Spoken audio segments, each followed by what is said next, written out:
Let's look at a different example. So for the sake of illustration, I've increased the cost between x and z to 50. And now everyone starts with a different set of initial distance vectors. Now eventually, after running the distance vector protocol, we would see the tables converge as such. Let's suppose that the cost of the link between x and y suddenly increased from 1 to 60. Well, now in this case, y would need to update its view of the shortest path between y and x. Now it's no longer 1, but it's not 60 either.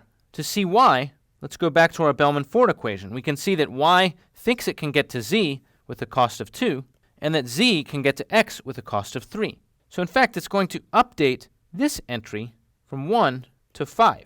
Then it will tell its neighbor, z, its new distance vector. In other words, that now its distance to x is no longer 1, but 5.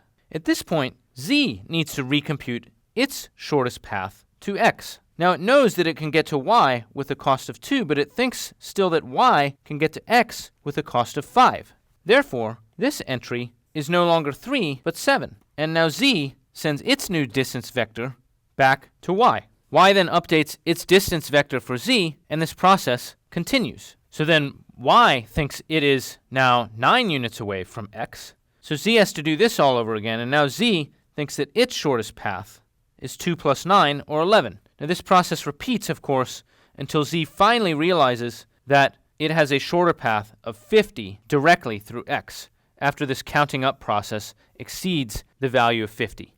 This problem is called the count to infinity problem, and the solution is called Poisson reverse.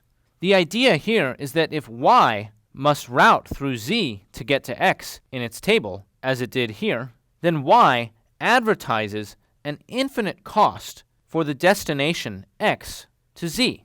So instead of sending 502, y would send infinity 02. This would thus prevent z from routing back through y, and immediately it would choose the shortest path to x of path cost 50.